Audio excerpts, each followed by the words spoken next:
सोमवार की जब अष्टमी पड़ती है तब भगवान शिव का पार्वती से मिलन होता है, नारायण का लक्ष्मी से मिलन होता है, राधा का कृष्ण से मिलन होता है और सीता जी का राम जी से मिलन होता है। आज ये वो सोमवार की अष्टमी है। ये कोई सहज नहीं है, ये तो योग है और ठाकुर जी की बड़ी कृपा हुई है, भोलेनाथ जी की बड़ी करुणा हुई है जो आज आप और हम सब बैठकर कथा का रसतत्व ग्रहण कर रहे हैं। एक मन में भाव उत्पन्न कर एक ललकता उत्पन्न कर। हम तो कई बार आप लोगों को कथा में भी वर्णन करें, कभी मौका मिल जाए करें ना, तो सोमवार की जो अष्टमी होती है ना, प्रयास करना कभी अगर मौका मिल जाए करे आप लोगों को। सोमवार की जो अष्टमी होती है, जिस लड़का लड़की का विवाह नहीं होता, जिसका मंगल पाणिग्रहण संस्कार नहीं होता, वो जो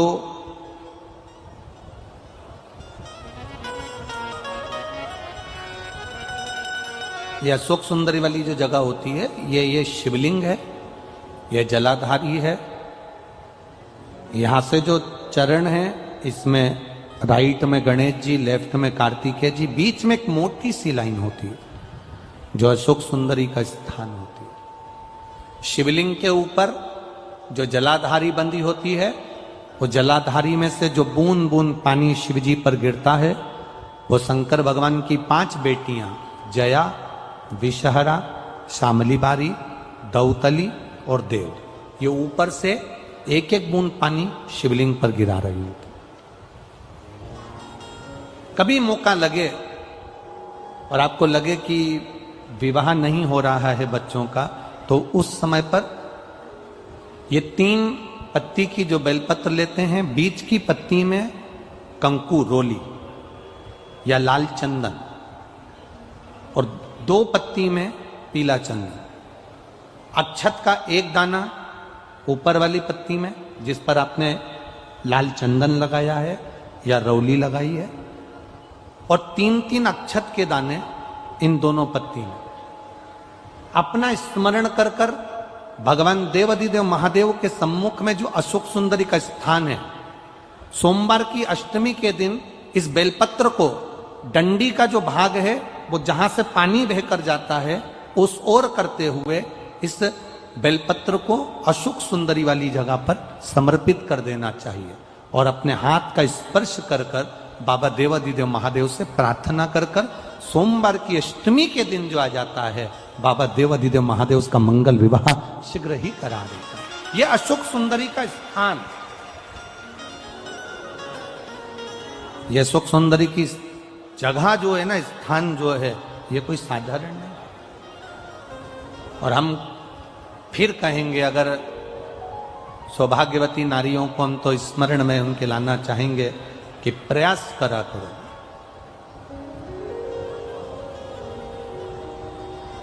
प्रयास करा करो कि सुहाग की सामग्री आप चुंदड़ी देते हो, चूड़ी देते हो, काजल देते हो, लाली देते हो, आप बहुत सारा सामान सुहाग का देते हो, हम मना नहीं करेंगे, पर प्रयास करा करो कि सुहाग की सामग्री कभी भी प्लास्टिक की डलिया में नहीं, बांस की टोकनी में रखकर देना चाहिए।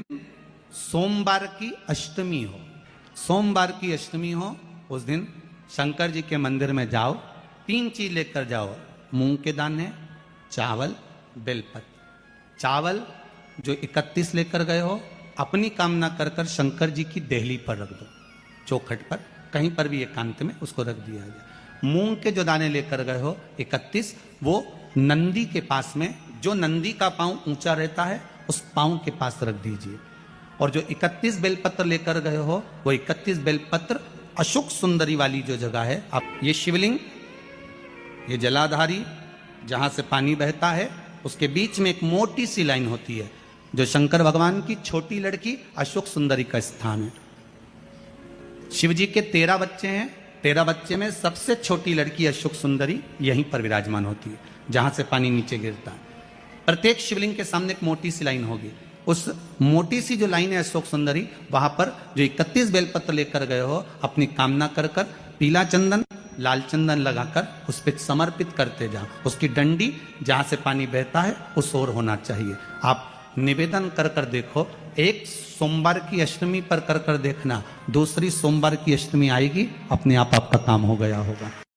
कहा है कि सोमवार की अष्टमी के दिन भूल से भी अगर एक बेलपत्र एक श्वेत पुष्प शंकर भगवान को समर्पित हो जाता है तो ये मानकर चलें कि आपने कुछ मांगा भी नहीं तो भी शंकर भगवान देने के लिए आपके दरवाजे पर पहुंच जाए। धतूरा और उसमें लगने वाला एक पुष्प, आस्था चैनल पर आप लोग देख रहे होंगे धतूरे के फूल का दर्शन। धतूरा और धतूरे का पुष्प छोटा सा पौधा है, ज्यादा बड़ा नहीं है, कांटा लग रहा है, धतूरा लग रहा है, और उसमें भी साधारण धतूरा नहीं, जिस धतूरे के नीचे की डंडी लाल कलर की होती है, अगर वो सोमवार की अष्टमी को देवाधिदेव महादेव को समर्पित करी जाती है तो उसके घर में कभी संपदा की कमी नहीं होती है। वो धतूरा है, साधारण नहीं है। धतूरे में भी लाल डंडी, जैसे धतूरा गोल होता है उसके नीचे एक छोटी सी डंडी, देखा है आप लोगों ने? अरे देखी कि नहीं देखी बोलो? धतूरा देखा है ना? धतूरे के अंदर एक नीचे छोटी सी डंडी होती है, जब तोड़ोगे तो वो डंडी का कलर अगर लाल है, वो डंडी का कलर अगर लाल है, और कभी हम तो कहेंगे जैसे बड़ी बीमारी जिसको हो जाती है, लीवर किडनी कैंसर आदि आदि बड़ी बीमारियों से जो जूझ रहा होता है, प्रयास करो, प्रयास महामृत्युंजय का जाप कर कर, महामृत्युंजय का स्मरण कर कर, एक लाल डंडी का धतूरा प्रयास करना, एक धतूरा मिल जाए या 5 धतूरे मिल जाए किसी भी एकांतेश्वर महादेव पर, जो शिव मंदिर एकांत में हो, जहां कोई जाता आता नहीं हो। वैसे तो अब बहुत मुश्किल है कि ऐसा मंदिर मिल जाए जहां कोई जाता आता नहीं हो, पहले की बात दूसरी है, अब बात दूसरी है। फिर भी कहीं आप रोड पे से निकल रहे हो, एकांतेश्वर महादेव अगर आपका दिख जाए, बहुत बीमारियों से ग्रसित हो, तो भी महामृत्युंजय जाप का स्मरण कर कर या किसी विद्वत ब्राह्मण जन से महामृत्युंजय मंत्र का जाप कराकर या भगवान शिव के मंत्र का जाप स्वयं कर कर, वो भी ना बने तो पंचाक्षर मंत्र नमः शिवाय, षडाक्षर मंत्र ओम नमः शिवाय या श्री शिवाय नमस्तुभ्यम जप कर वो लाल डंडी का धतूरा 5 एकांतेश्वर महादेव को आप समर्पित कर सकते। रोग थम जाएगा, जो दवाई खाओगे वो शरीर को लगना प्रारंभ हो जाएगी और आप स्वस्थ होना प्रारंभ हो जाएंगे। अगर बड़ा रोग है, सोमवार की अष्टमी के दिन जिंदगी में बहुत ऐसा हताशपन लगने लगे और लगने लगे कि हमारा कोई साथ देने वाला नहीं है और हम बिल्कुल अकेले हो गए हैं, कोई हमारा साथ नहीं दे रहा है, कोई हमारा साथ देने वाला नहीं है, आपको ऐसा लगने लगे कि हम अकेले हो गए, कोई साथ देने वाला नहीं है और मंजिल मिल नहीं रही, मंजिल प्राप्त ही नहीं हो रही। कनेर के फूल को हल्दी और कुमकुम रोली लगाकर कनेर के पुष्प को यदि सोमवार की अष्टमी के दिन मां जगतजननी की पीठिका का स्मरण करेंगे, जैसे ये शिवलिंग है और ये जो पीठिका है जहां पर शिवलिंग रखा है, गोल जो पीठिका दिख रही है या चौकोर हो या जो भी आकृति की हो पीठिका, वो पीठिका और ये जल निकलने वाला जलाधारी का स्थान, तो कनेर का जो पुष्प होता है उसमें कुंकू और हल्दी लगाकर सोमवार की अष्टमी के दिन आप जब बहुत हताश हो जाएं, कोई साथ देने वाला ना मिले और कोई बड़ी उलझन में अगर उलझे पड़े हैं, एक कनेर का पुष्प इस पीठिका पर कहीं पर भी मां जगतजननी की पीठिका पर किसी भी स्थान पर मां तारा रानी का नाम लेकर एक बार अगर आपने सोमवार की अष्टमी के दिन पुष्प समर्पित कर दिया मां तारा देवी के नाम से, देवादिदेव महादेव और मां शक्ति की कृपा अपने आप होगी और वो कार्य सफल होकर ही रहेगा। विवाह नहीं हो रहा, जिस लड़के की शादी नहीं हो रही हो, सोमवार की अष्टमी पड़ने पर एक लाल फूल चंदन में लगाकर जहां पर अशोक सुंदरी का स्थान है, उस अशोक सुंदरी वाले स्थान पर ले जाकर अगर सोमवार की अष्टमी पड़ने पर लड़का या लड़की जिसका विवाह नहीं होता वो चढ़ा देता है, मात्र 3 महीने में उसका विवाह पक्का हो जाता है। खाना लिखा है, तेरी किस्मत में दुख लिखा है, तेरी किस्मत में हमेशा धक्के खाना लिखा है, कोई कह दे तुमको तो उसकी सुन लेना। और आखिरी में केवल बेलपत्री का ये बीच वाले भाग पर गौ माता, अगर देसी गाय अगर कहीं हो, उसका अगर दूध सुबह का समय का मिल जाए, शाम का दूध नहीं, सुबह का यदि दूध मिल जाए, इस बेलपत्री के मध्य भाग में, आप लोग आस्था चैनल पर आप इस पत्ती, बीच की पत्ती के मध्य भाग में थोड़ा सा दूध लगाकर, नीचे के भाग में भी थोड़ा सा दूध लगाकर, दोनों पत्तियों में गाय का घी लगाकर भगवान शंकर के शिवलिंग पर कभी मौका मिल जाए जिंदगी में एक बार, किसी भी सोमवार की अष्टमी के दिन शिवलिंग पर अगर लगा दिया जाए, जिंदगी में दुख तुम्हारे आसपास भी नहीं भटक सकता, सुख की अनुभूति होगी। लाल चंदन का लेपन पीपल के पत्ते पर करिए, पीपल के पत्ते पर लाल चंदन का लेपन करिए। लेपन कर कर सोमवार की अष्टमी के दिन उसको लेपन कर कर वापिस निकाल कर शंकर भगवान पर उसका धीरे धीरे त्रिपुंड बनाकर लेपन करना प्रारंभ करिए। जब आप त्रिपुंड बनाकर लेपन करना प्रारंभ करें, उसके बाद उस चंदन को जो सोमवार की अष्टमी है तब निकाल कर लिया है और निकाल कर लाकर उसको डब्बी में रख लें। उस चंदन का प्रयोग चर्म रोग के स्थान पर थोड़ी थोड़ी मात्रा में करना प्रारंभ करें, पानी के साथ मिलाकर। परंतु उस चंदन को केवल 6 से 7 दिन में प्रयोग करिएगा, ज्यादा नहीं।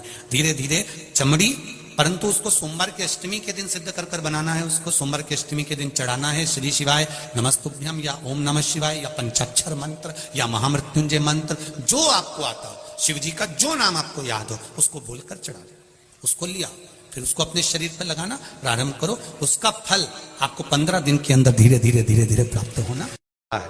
जिस दिन सोमवार की अष्टमी हो, भगवान शंकर को तो बेला का जो फल होता है, उस फल के अंदर का जो गुर्दा होता है, उस गुर्दे को सुखाकर उसको बाद में जलाकर उसकी भस्म अच्छी पीस कर तैयार करो। और जिस दिन सोमवार की अष्टमी हो, उस दिन देवादिदेव महादेव को अगर मंदिर में आप वो भस्म नहीं चढ़ा सकते तो घर में ही उस बाबा को थोड़ी सी चुटकी भरकर भस्म, वो जो बेले की भस्म बनाई है वो शिव को समर्पित कर दो। उसी भस्म को निकालकर उठाकर, जो डब्बी में ज्यादा भस्म है उसी में उसको डाल लो। और उस भस्म को बच्चा राल टपकाता है या उसका शरीर का विकास नहीं होता है, शरीर कमजोर है, वो उठ नहीं सकता, बैठ नहीं सकता, इंद्रियों का भान नहीं रहता, उस बच्चे को यदि थोड़ी थोड़ी भस्म प्रदोष समय के पहले, प्रदोष काल के पहले, शाम के समय के पहले अगर उस भस्म को थोड़ी सी मात्रा में, जरा सी मात्रा में अगर उसकी जिह्वा पर लगाया जाए तो धीरे धीरे उसकी इंद्रियां काम करना प्रारंभ कर देती है। श्रम तुम करो।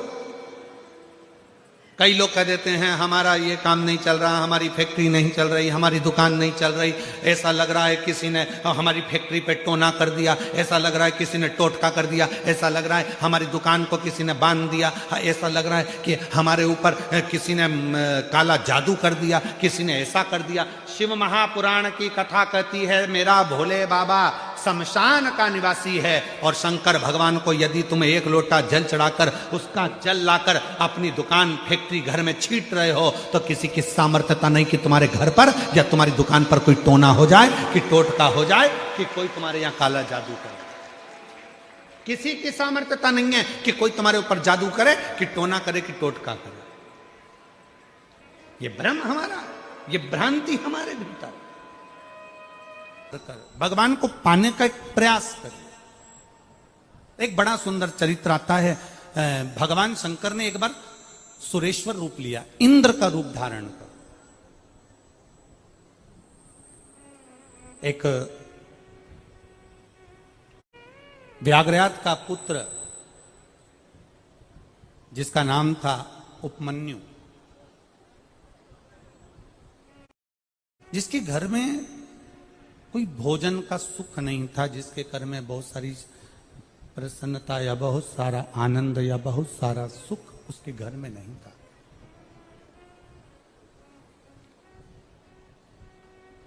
एक दिन उपमन्यु के मामा उपमन्यु के पास आए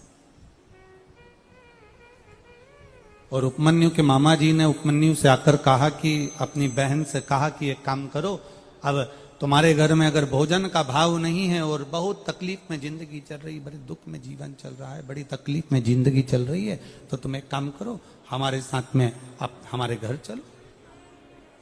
उपमन्यु अपने मामा के यहां गए।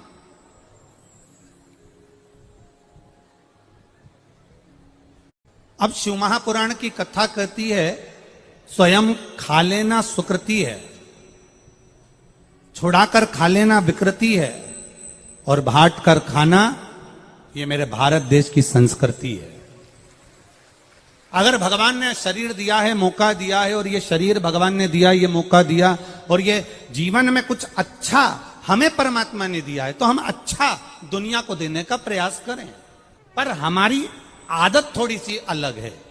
हमारी आदत क्या अलग है कि जो अच्छा होता है हम उसको अपने पास रखने का प्रयास करते हैं, और जो बुरा होता है वो दूसरे को देने का प्रयास करते हैं। जैसे सहज भाषा में ले लो, बहुत अच्छी साड़ी अगर तुम्हें कहीं से मिली है तो तुम तुरंत उसमें फाल पी को लगा के तैयार कर लोगे, उसकी चोली वोली सिलवा के तैयार कर लोगे। साड़ी अगर थोड़ी सी भी 1 नंबर से 2 नंबर पर है तो तुम उसको अपनी बेटी को दे दोगे, और अगर वो 2 नंबर पर भी नहीं आ रही है, साड़ी थोड़ी भी गड़बड़ है, तो तुम अपनी बहू को दे दोगे।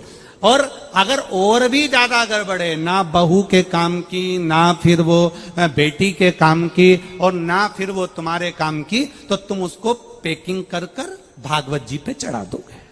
सोमवार के अष्टमी के दिन अशोक सुंदरी वाली जगह, सबको मालूम है ना अशोक सुंदरी की जगह, अशोक सुंदरी वाली जगह पर 7 हल्दी की बिंदी रख दी जाए, लड़का लड़की जिसका विवाह नहीं हुआ उसका हाथ रख दिया जाए, और वही हाथ के छापे पीपल के वृक्ष पर 5 लगा दिए जाएं। महाराज 3 महीने में उसका विवाह पक्का हो जाता है। सोमवार की अष्टमी का इतना भाव है महाराज, सहज नहीं है सोमवार की अष्टमी।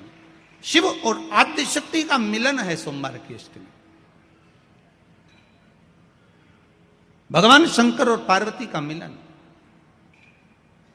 ऐसी कौन सी कामना है जो शिव पूर्ण नहीं करते? बस आपका विश्वास, आप उस पर भरोसा करना तो पूर्ण करना। पूर्ण भरोसा मतलब छोड़ दिया। पूर्ण भरोसा मतलब शंकर जी के मंदिर में नारियल नहीं फूटता, फूटता है क्या? नहीं, क्योंकि पूर्ण समर्पित होता है। शिव जी को आधा चावल का दाना भी नहीं चढ़ता, पूर्ण चढ़ाई है। शिव जी को आधा फल नहीं चढ़ता, पूर्ण चढ़ता है।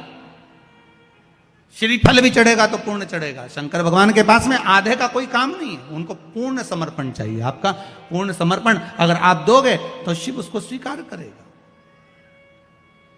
शिव जी पे विश्वास कितना करना चाहिए? कई लोग पूछते महाराज जी आप बताओ शंकर भगवान पे विश्वास कैसे करें? तो हमने कहा जैसे पायलट पर करते हो वैसे भगवान शंकर पे करो। जैसे ट्रेन में बैठते हो तो ट्रेन चलाने वाले ड्राइवर पर करते हो, ऐसे शंकर भगवान पर करो। बस में बैठते हो तो बस के ड्राइवर पर करते हो, ऐसा भगवान पर करो। पायलट कैसा हवाई जहाज चला रहा है आपको मालूम है क्या? जम के तो बोलो, जम के बोलो। मालूम है? आप तो आराम से अंदर जाके पायलट का दरवाजा बंद, वो अकेला उधर, तुम इधर, अब बढ़िया चकाचक सो रहे हो। तो पायलट पर विश्वास किया कि नहीं किया कि वो कहाँ ले जा रहा है, कैसे चलाएगा, क्या करेगा? ना तो पायलट दिखे ना आगे का दिखे, तुम्हें तो बादल ही बादल दिखे। बोलो सही है कि गलत है? इसके सिवाय कुछ दिखे तो तुम तो बिल्कुल अंधे भक्त बनकर बैठ गए कि पायलट चला रहा है, अपने को क्या करना। और मैं नाम बोला जाता है कि आज ये पायलट फ्लाइट को चला रहा है, बस उसी तरह तुम अंदर जाके बैठ गए, अब पायलट लेकर जा। उसी तरह ट्रेन में आराम से सो रहा है वो अकेला बेचारा ड्राइवर, बटन दबाए, ये दबाए, सिग्नल नहीं देखे और तुम्हें निपटा दे। तो पर भरोसा करा कि नहीं करा? जम के तो बोलो, करा कि नहीं करा भरोसा? विश्वास करा कि नहीं करा कि ड्राइवर चला रहा है, गाड़ी ले जा रहा है, ट्रेन चला रहा है, आप तो आराम से सो, रात भर सोए, चकाचक सवेरे उठे ने मुंडा घिसा फिर बैठ गए ट्रेन के अंदर, और ड्राइवर चला रहा है, अपने को कोई टेंशन ही नहीं, क्योंकि उस पर अपने विश्वास करा, उस पर भरोसा करा। बस वाला बस चला रहा है, तेज चला रहा, कम चला रहा, कैसी चला रहा, ऊंची चला रहा, नीची चला रहा, तुम तो बैठो। हाँ ज्यादा तेज चलाए तो तुम भी कहते जरा धीमे चला भैया, भैया ऐसा चला भैया। और कई कई मालिकों की आदत रहती है, वो ड्राइवर को दिन भर टोका करते, धीरे धीरे धीरे, आराम से, धीरे, दचका है, स्पीड ब्रेकर है, सावधान रखो। अच्छा तुम तो कह देते हो कि धीरे धीरे, पर ड्राइवर से तो पूछो, अंदर अंदर इतनी गाली बकता, चुपचाप तो बैठ जा। की कथा कहती है बढ़ के, अगर व्यक्ति के जीवन में कितना भी कर्जा हो गया, कितना भी कर्जा हो गया, कर्जा चूके ही नहीं रहा, तो बट वृक्ष के नीचे यदि कोई शंकर का शिवलिंग हो, उस शिवलिंग पर जल चढ़ाना प्रारंभ करिए, बाबा से अपने मन की बात कहना प्रारंभ करिए, हृदय से उस भूमि की मिट्टी को नमन करिए, और बटकेश्वर महादेव का यदि कोई बेलपत्र मिल जाए चढ़ा हुआ, तो वो अपनी जेब में रखना प्रारंभ करें। जेब धीरे धीरे धीरे धीरे कार्य में उन्नति होगी, कार्य चलना प्रारंभ होगा और व्यक्ति कर्जे से मुक्त होना प्रारंभ होगा। कर्ज खाए, तकलीफ आए, कष्ट आए, परेशानी आए, थोड़ा सा भी जीवन में अगर लग रहा है कि हमारी कष्ट की जिंदगी चल रही है, हमारे परेशानी का जीवन चल रहा है, उस समय पर शिव नाम लेना प्रारंभ कर दो, श्री शिवाय नमस्तुभ्यम कहना प्रारंभ कर दो, धीरे धीरे उसका नाम उच्चारण करना प्रारंभ कर दो। घर के दरवाजे पर श्री शिवाय नमस्तुभ्यम लिख दो, गाड़ी पर, बंगले पर, दुकान पर, जायदाद पर उसका नाम लिख दो कि अब हमारे बस का नहीं है, लोग हमको तकलीफ दे रहे हैं, कष्ट दे रहे हैं, अब दुनिया हमारे से नफरत कर रही है, पर मेरे बाबा तू मुझे निभा लेना। पूरी जमीन, जायदाद, मकान, गाड़ी, खुद सब कर श्री शिवाय नमस्तुभ्यम लिख दो, उसके सुप्रत कर दो। एक बहन ने एक पत्र लिखा था कल कि रुद्राक्ष क्यों पहना जाता है, तुलसी की माला क्यों पहनी जाती है, रुद्राक्ष पहनने का कारण क्या है, तुलसी की माला पहनने का कारण क्या है, क्यों रुद्राक्ष पहना जाए, क्यों तुलसी की माला पहनी जाए, उसका कारण क्या है। हम आपसे पूछते हैं, सब बोलना, एक कटोरी में शक्कर ले लो, ठीक है, उसमें तुलसी का थोड़ा सा दल डाल दो, क्या बन गया, जम के बोलो, प्रसाद बन गया। भोजन है, भोजन की थाली में जब तक तुलसी का दल नहीं डाला तब तक वो प्रसाद नहीं हुआ। तुलसी का एक पत्ता, थोड़ा सा दल भोजन की थाली में डल गया, क्या बन गया, प्रसाद। इतना बड़ा भगोना भरकर नुक्ति बनी है, सेव बना है, प्रसाद बना है, उसमें थोड़ा सा तुलसी का दल डाल दो, क्या बन गया, प्रसाद बन गया। अब शिव का प्रसाद कैसे बनता है, तो कहा भगवान के प्रसाद में जो सामग्री हो उसमें बेलपत्री डाल दीजिए, रुद्राक्ष का भाग उसके अंतर्गत, अर्थात भगवान शंकर स्वयं मां महागौरी से कहते हैं, हे महागौरी, हे गौरी, हे महागौरी। जैसे तुलसी भोजन में डालने पर प्रसाद बन जाती है, उसी तरह संसार का मनुष्य जब किसी रुद्राक्ष को अपने गले में धारण करता है तो वो मेरे लिए प्रसाद बन जाता है, मेरा अपना बन जाता है, उसको मैं स्वीकार कर लेता हूं, वो मेरा अपना है। अब प्रसाद को आप लोग नाली में फेंकते हो क्या, प्रसाद को आप गटर में फेंकते हो क्या, प्रसाद को आप कहीं गलत जगह डालते हो क्या, नहीं, क्योंकि वो प्रसाद बन गया। गले में अगर रुद्राक्ष की माला आ गई, एक रुद्राक्ष तुम्हारे गले में लाल धागे में पड़ा हुआ है, तुलसी की माला तुम्हारे गले में पड़ी हुई है, आप भगवान का प्रसाद हो।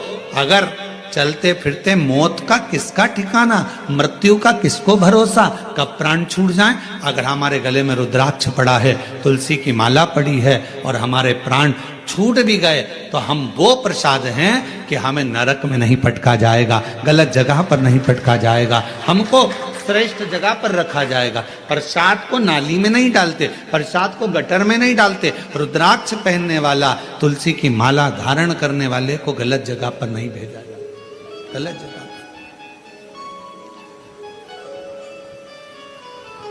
आप गले में अगर रुद्राक्ष धारण करते हो तो शिव का प्रसाद हो। और जितने शिव भक्त इस ऑनलाइन शिव महापुराण की कथा को आस्था चैनल पर श्रवण कर रहे हैं, फेसबुक यूट्यूब पर सुन रहे हैं और सोशल मीडिया पर इस कथा को अगर श्रवण कर रहे हैं, तो उनसे कहूंगा अपने गले में एक रुद्राक्ष अवश्य डालें। तुलसी की माला भी अगर है तो भी एक रुद्राक्ष जरूर डालो। क्यों? अगर गूगल पर सर्च करोगे, फेसबुक यूट्यूब पर सर्च करोगे, इंस्टा पर सर्च करोगे तो उसमें आपको मालूम पड़ेगा एक रुद्राक्ष यदि हमारे गले में होता है तो हमारी बीपी